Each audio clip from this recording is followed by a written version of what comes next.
warahmatullahi wabarakatuh. Kami dari kelompok 8 yang akan mendiskusikan tentang aplikasi biaya-biaya pajak. Inti materinya yaitu yang pertama kerugian beban baku pajak, pajak mempengaruhi pelaku pasar, kesejahteraan sebelum pajak, kesejahteraan setelah pajak, kerugian beban baku dan keuntungan perdagangan, faktor-faktor penentu kerugian beban baku.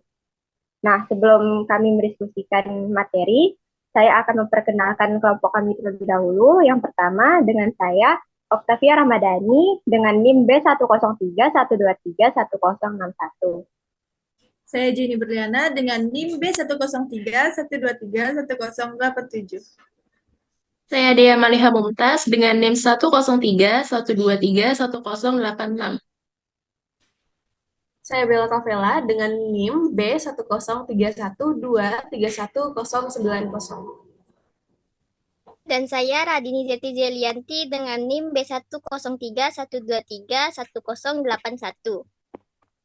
Nah, materi yang pertama akan dibahas oleh Radini, yaitu tentang kerugian beban baku pajak. Kerugian beban baku perpajakan. Kita mulai dengan mengingat salah satu pelajaran yang mengejutkan dari bab 6. Tidak ada bedanya apakah pajak sebuah barang dibebankan pada pembeli atau penjual. Ketika pajak dibebankan pada pembeli, kurva permintaan bergeser ke bawah sesuai besarnya pajak. Ketika pajak dibebankan pada penjual, kurva penawaran bergeser ke atas sesuai besarnya pajak. Pada dua kasus tersebut, ketika pajak diberlakukan, harga yang dibayar pembeli meningkat dan pendapatan penjualan menurun. Pada akhirnya, pembeli dan penjual berbagai beban pajak tanpa memperhatikan bagaimana pajak tersebut dibebankan.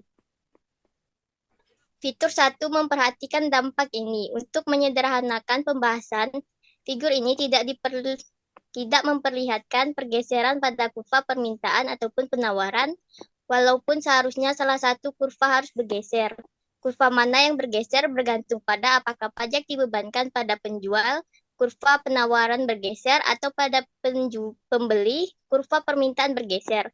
Pada bab ini, kita dapat menyederhanakan grafik dengan mengabaikan pergeseran kurva.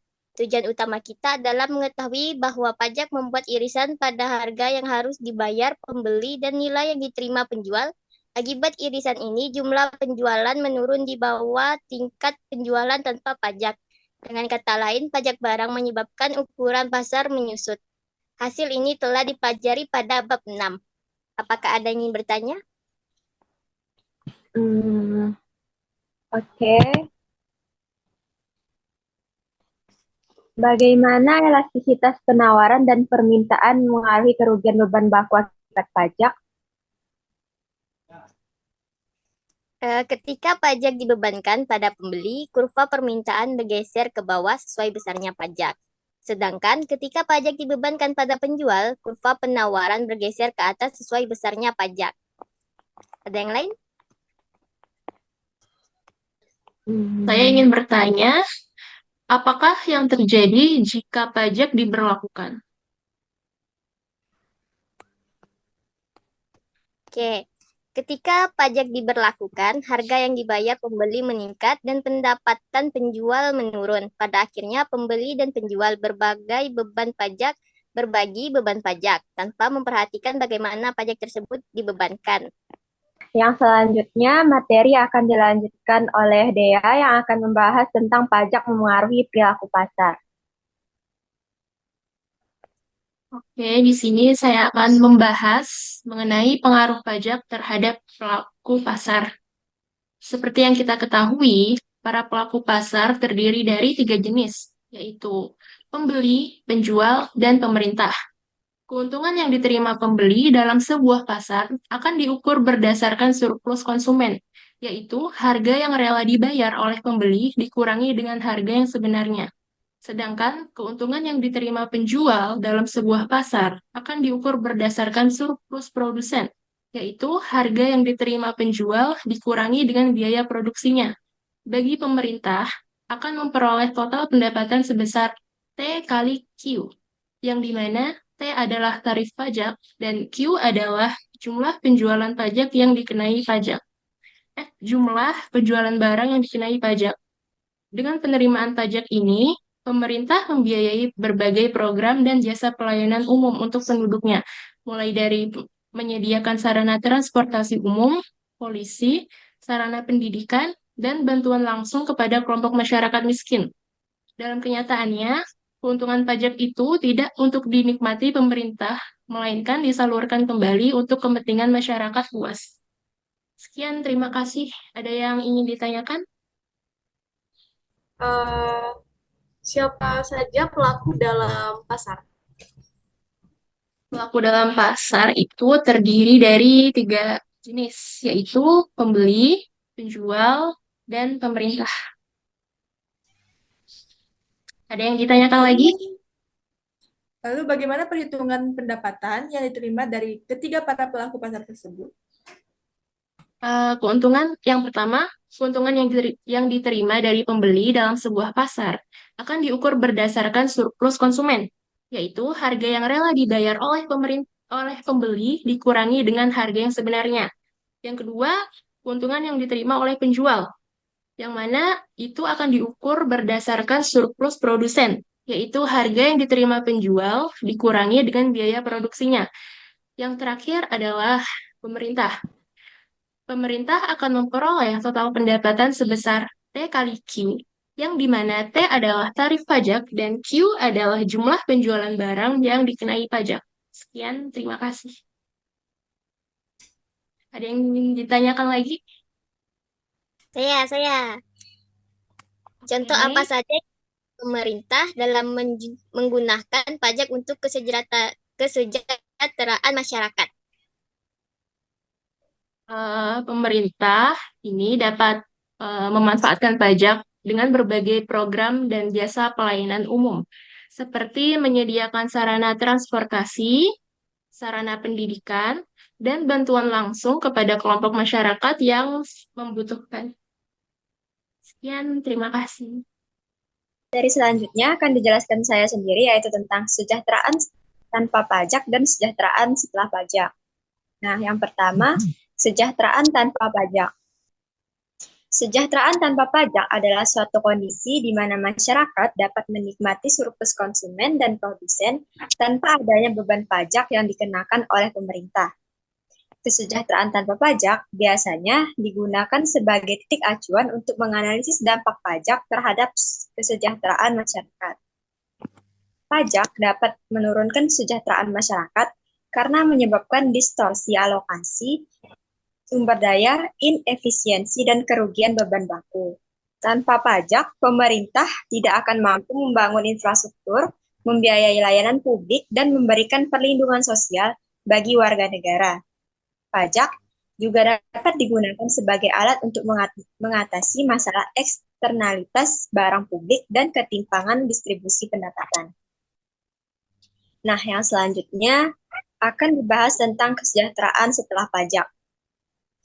Kesejahteraan setelah pajak adalah suatu kondisi di mana masyarakat dapat menikmati surplus konsumen dan produsen setelah membayar pajak yang dikenakan oleh pemerintah.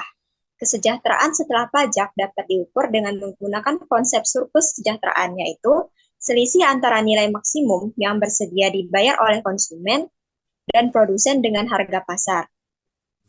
Pajak dapat mengurangi surplus kesejahteraan karena menyebabkan terjadinya kelebihan beban pajak atau excess burden, yaitu kerugian kesejahteraan yang tidak dapat dikembalikan oleh pemerintah melalui penggunaan pendapatan pajak. Pajak terhadap suatu barang mengurangi surplus konsumen dan surplus produsen karena penurunan surplus konsumen dan surplus produsen melebihi penerimaan pajak.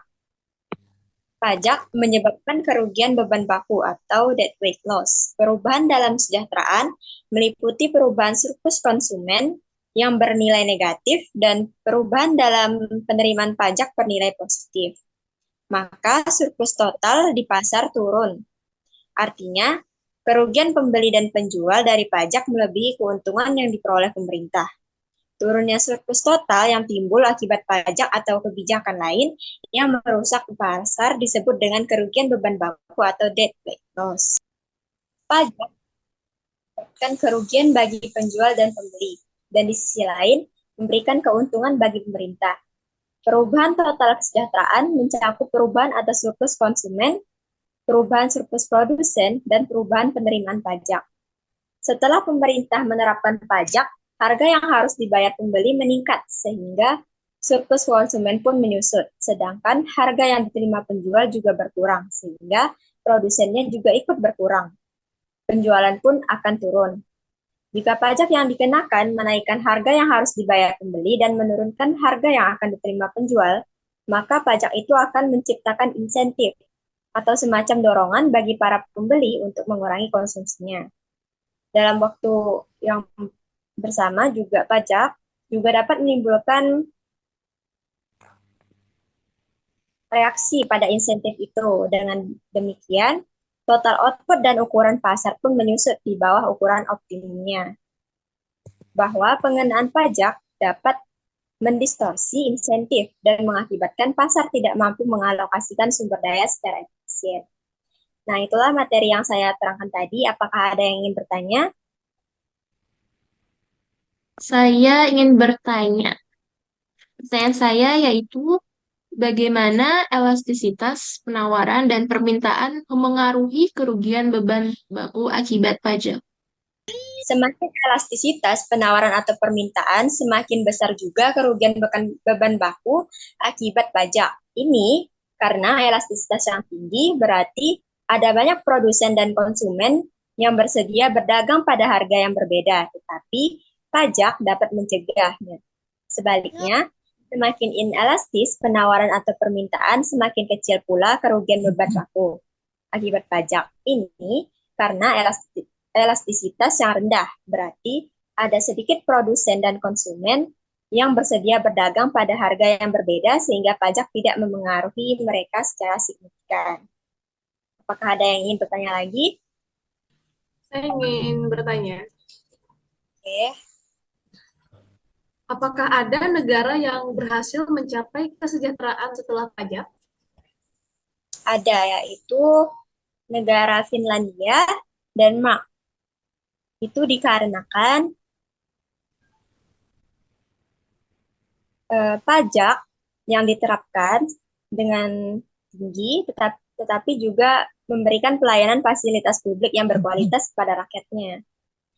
Negara tersebut memiliki sistem pendidikan, kesehatan, infrastruktur, dan perlindungan sosial baik, sehingga rakyatnya merasa puas dan bahagia. Negara tersebut juga memiliki tingkat korupsi yang rendah, sehingga pendapatan pajak dapat dialokasikan secara optimal.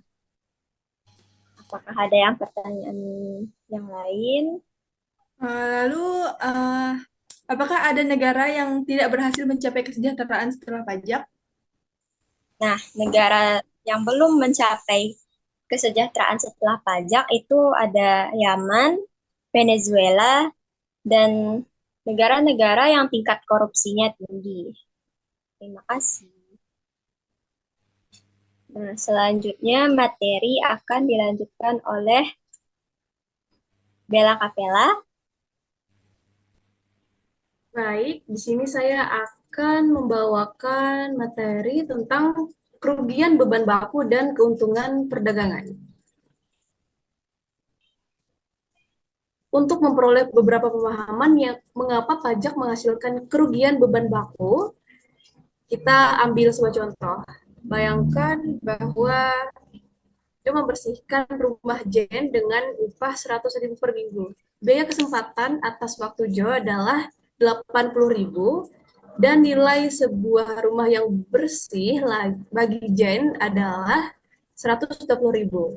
Jadi, Jo dan Jen masing-masing menerima keuntungan 20.000 dari kesepakatan mereka. Surplus total sebesar 40.000 merupakan keuntungan dari perdagangan pada transaksi tertentu.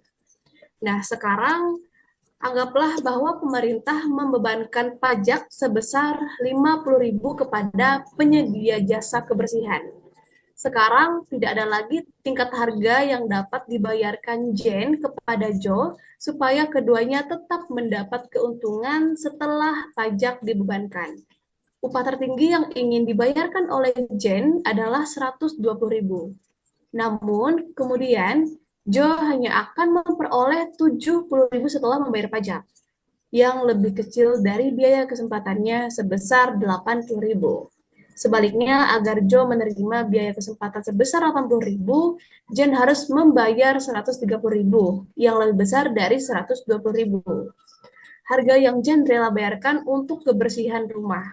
Akibatnya, Jen dan Jo membatalkan kesepakatan mereka. Jo meninggalkan tempat tersebut tanpa pendapatan, dan rumah Jen menjadi lebih kotor. Pajak menyebabkan Jo dan Jen rugi 40.000 karena mereka kehilangan surplus sejumlah tersebut. Pada saat yang bersamaan, pemerintah tidak mendapat apa-apa dari Jo dan Jen karena mereka membatalkan kesepakatan mereka. 40.000 adalah kerugian beban baku bersih. Ini adalah kerugian bagi pembeli dan penjual pada sebuah pasar yang tidak diimbangi oleh peningkatan pendapatan pemerintah. Nah, dari contoh ini dapat melihat sumber kerugian beban baku yang paling utama, yaitu pajak menimbulkan kerugian beban baku karena pajak mencegah pembeli dan penjual merealisasikan keuntungan dari perdagangan. Baik, sekian materi dari saya. Baik, apakah ada yang ingin bertanya mengenai materi yang saya sampaikan tadi? Ya, apa strategi perusahaan mengelola biaya pajak terkait keuntungan perdagangan? Baik, terima kasih pertanyaannya.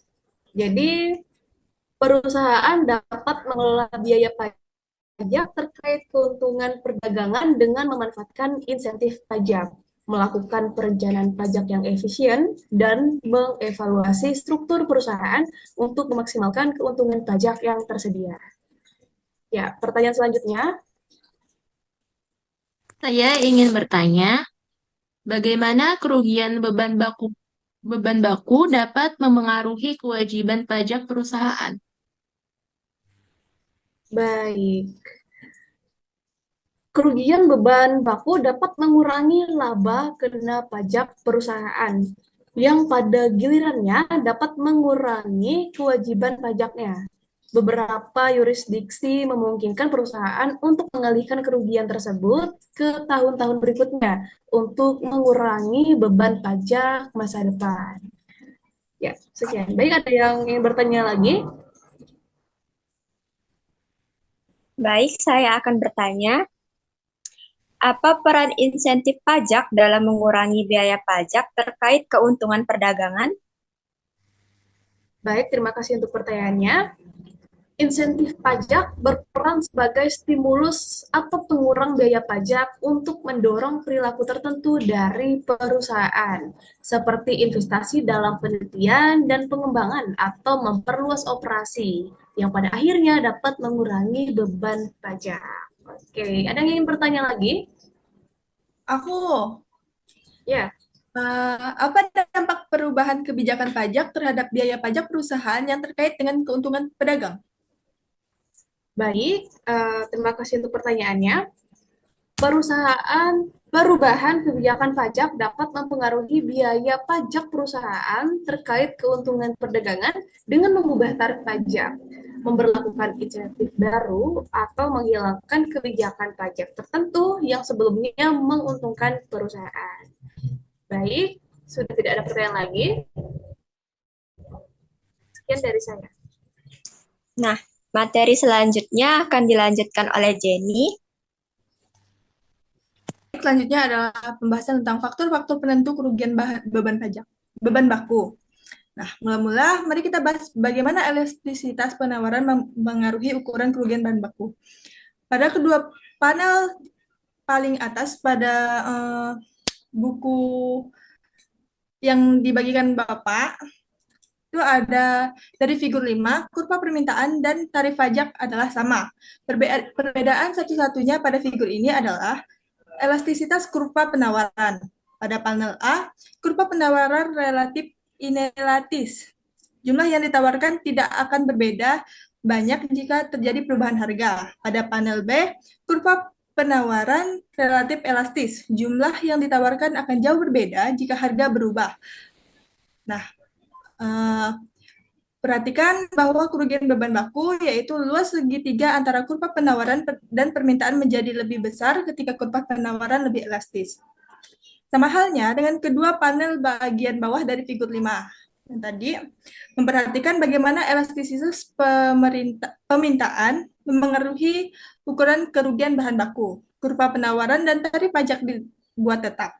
Pada panel C, kurva permintaan relatif tidak elastis dan kerugian beban bakunya kecil. Pada panel D, kurva permintaan lebih elastis dan kerugian beban baku akibat pajak lebih besar. Pelajaran dari figur ini mudah dijelaskan. Pajak menimbulkan kerugian beban baku karena pajak mempengaruhi pembeli dan penjual untuk mengubah perilaku mereka. Pajak menaikkan harga yang dibayar oleh pembeli sehingga konsumsi pembeli lebih sedikit. Pada saat yang bersamaan, pajak menurunkan pendapatan yang diterima penjual sehingga penjual memproduksi lebih sedikit. Karena perubahan-perubahan perilaku ini, ukuran pasar menyusut di bawah optimalnya. Elastisitas penawaran dan permintaan mengukur berapa besar penjual dan pembeli beraksi terhadap perubahan harga dan oleh karena itu menentukan seberapa besar pajak mempengaruhi hasil pasar. Oleh karena itu, semakin besar elastisitas permintaan dan penawaran, semakin besar kerugian beban baku akibat pajak. Ada yang ingin ditanyakan? Saya ingin bertanya, Ya, apa sih silahkan. yang menentukan besar kecilnya kerugian akibat bahan baku?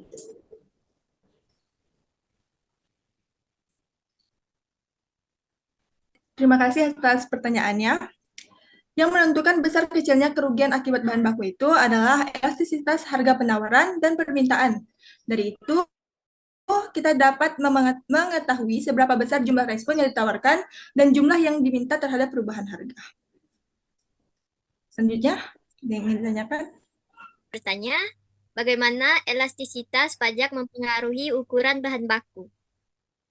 Baik, terima kasih atas pertanyaannya. Jadi, menurut buku yang sudah Bapak bagikan di Google Classroom, ada dua panel dari figur 5, kurva permintaan dan tarif pajak yang sama. Perbedaan satu-satunya pada figur itu adalah elastisitas kurva penawaran. Pada panel A, kurva penawaran relatif inelastis. Jumlah yang ditawarkan tidak akan berbeda banyak jika terjadi perubahan harga. Pada panel B, kurva penawaran relatif elastis. Jumlah yang ditawarkan akan jauh berbeda jika harga berubah. Perhatikan bahwa kerugian beban baku, yaitu luas segitiga antara kurva penawaran dan permintaan menjadi lebih besar karena kurva penawaran lebih elastis. Sama halnya dengan kedua panel bagian bawah dari figur 5 tadi, memperlihatkan bagaimana elastisitas permintaan mempengaruhi ukuran kerugian beban baku. Kurva penawaran dan tarif pajak dibuat tetap. Pada panel C, kurva permintaan relatif tidak elastis dan kerugian beban bakunya kecil. Pada panel D, kurva permintaan lebih elastis dan kerugian beban baku akibat pajak lebih besar. Nah, pelajaran dari figur 5 di atas tadi sangat mudah dijelaskan. Pajak menimbulkan kerugian beban baku karena pajak mempengaruhi pembeli dan penjual untuk mengubah perilaku mereka. Pajak menaikkan harga yang dibayar oleh pembeli sehingga konsumsi pembeli lebih sedikit. Pada saat yang bersamaan, pajak menurunkan pendapatan yang diterima penjual sehingga penjual memproduksi lebih sedikit. Karena perubahan-perubahan perilaku ini, ukuran pasar menyusut di bawah optimalnya. Elastisitas penawaran dan permintaan mengukur seberapa besar penjual dan pembeli bereaksi terhadap perubahan harga. Oleh karena itu, menentukan seberapa besar pajak mempengaruhi hasil pajak. Semakin besar elastisitas permintaan dan penawaran, semakin besar kerugian beban baku akibat pajak. Sekian. Ada yang ingin ditanyakan lagi? Saya ingin bertanya, jadi seberapa besar kerugian bahan baku akibat pajak? Ya, terima kasih atas pertanyaannya, Dea. Jadi, walaupun besar pajak tenaga kerja mudah ditentukan, akan tetapi kerugian beban baku pajak akibat ini kurang jelas. Jadi, para ekonom memperdebatkan hal ini. Ada banyak para ekonom yang berpendapat bahwa pajak tenaga kerja tidak terlalu berpengaruh terhadap pasar.